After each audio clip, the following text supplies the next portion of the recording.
लोग आते हो चमार।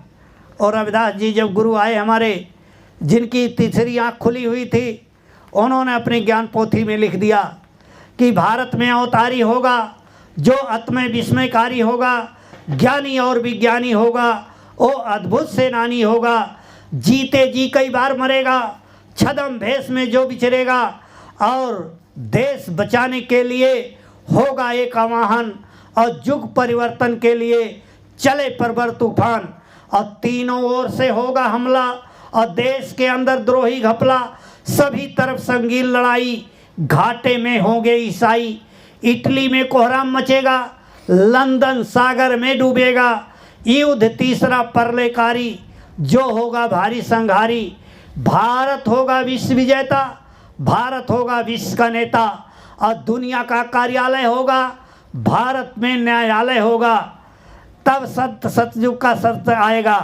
और संत राज सुख बस आएगा। ऐसे थोड़ा आ जाएगा इतना जल्दी। इसलिए रविदास जी की दूसरी पोथी में क्या उन्होंने लिख दिया, उसको भी बड़े ध्यान से सुनो। ये बात आपका पूरा हो चुका है।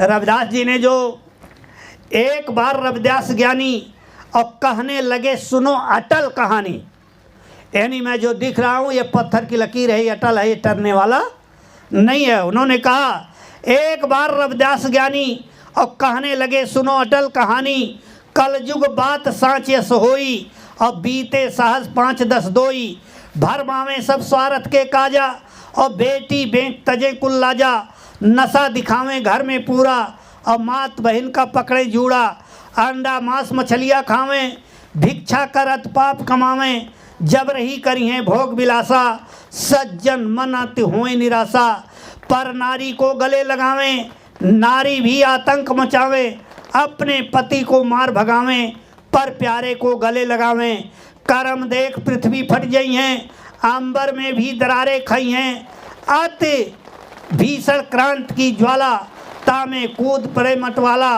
जब देश आज़ाद हो गई हैं वो शक्ति जाकर छुप गई हैं, धरे भेद साधु का न्यारा, और गुरु नाम का करें प्रचारा, बलकल टाट का वस्त्र पहनाई हैं, साधन भजन सबसे करवाई हैं, ऐसा मंदिर एक बनवाई हैं जो भूमंडल में कहीं न दिखी हैं, पंचम कलश अनोखी मूरत, झंडा श्वेत सुरीली सूरत, और गुरु नाम से सब जग जाने, उनको परम पूज्य अति माने, और संत पंथ का करे प्रचारा, और देश धर्म का करे विस्तारा, करें संगठन बनो ब्रह्मचारी, उन समान कोई न उपकारी। और ये रविदास जी ने अपनी पोथी में पहले दर्शा दिया है। इसलिए प्रेमी भाई बहनों देखो, वक्त और समय का इंतजारी सभी लोगों ने किया है। बाबा जी भी वक्त और समय का इंतजारी कर रहे हैं। अब वक्त और समय धीरे धीरे आपके करीब आता जा रहा है। अब वो ज़्यादा समय नहीं है। अब युग परिवर्तन का सेहरा अब किसके किसके सर बंधेगा, इसलिए गुरु के आदेश पर निकल पड़ो। गुरु जब आदेश जो करते हैं उस पर निकल पड़ो। तो कहने का मतलब प्रेमी भाई बहनों, बाबा जी ने हमारे आपके सुविधा के लिए कितना कितना अच्छे अच्छे काम किया।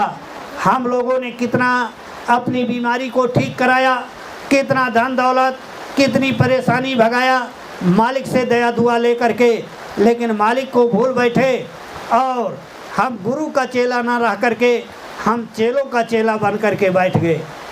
यानी गुरु भाई होता है, वो कभी गुरु नहीं बन सकता है।